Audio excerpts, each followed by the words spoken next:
Depuis 2012, le monde part en vrille. Ils disent que ça ira mieux, mais ça empire. J'ai pas confiance aux gens, y a pas de garantie, je vais toujours... Le doute s'installe quand les promesses ne sont pas tenues. Donc la responsabilité à ceux qui les font de pouvoir les mettre en œuvre, de pouvoir changer les choses. C'est jamais facile de changer les choses parce qu'on n'est jamais seul à pouvoir changer les choses. Il faut évidemment une volonté politique, il faut un appareil derrière qui fonctionne.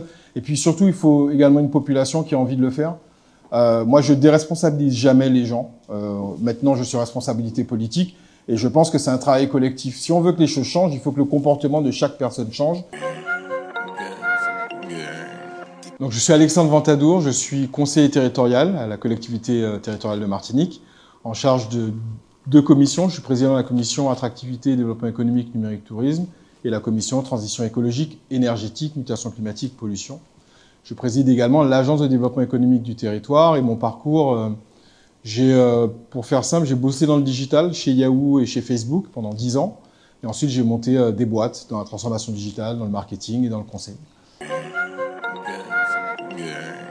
Alors, les mesures prioritaires, ce par quoi je commencerai, c'est déjà tenter de gagner le combat contre la vie chère, qui est structurel, qu'on connaît maintenant depuis de trop longues années. Il y a des travaux qui sont intéressants en cours.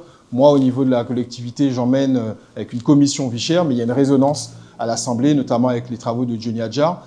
L'idée, on connaît la cause maintenant, c'est de pouvoir pousser le gouvernement de manière législative à encadrer les prix de certains produits, encadrer le tarif du fret, l'approvisionnement des produits en Martinique. Il faut absolument qu'il y ait un encadrement d'État pour qu'on puisse arriver à une baisse substantielle des prix.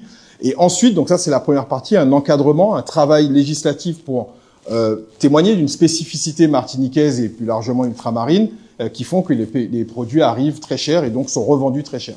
Et dans un second temps, une fois qu'on aura gagné cette bataille-là, qu'on aura enrayé la chose, c'est travailler au développement endogène de la consommation, c'est-à-dire de se sourcer, d'avoir des produits qui viennent plutôt de la Caraïbe que de l'Hexagone.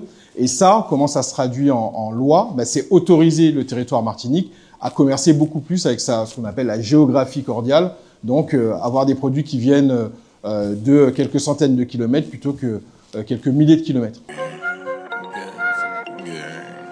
Vous êtes beaucoup plus talentueux qu'on ne l'était à notre époque, parce que vous avez des outils pour l'être et qu'aujourd'hui, vous avez la liberté d'être ce que vous avez envie d'être. Faites-le savoir, ne laissez personne vous dire que vous êtes moins bien ou pas assez ci ou pas assez ça. Mais je vais répéter quelque chose que je dis à chaque fois que je suis en face d'un jeune qui me dit « Comment t'as fait pour bosser chez Facebook et puis maintenant t'es en politique ?» Il y a 2 choses qui m'ont toujours aidé et qui, je pense, pourraient vous aider. C'est travailler, 1, l'éloquence.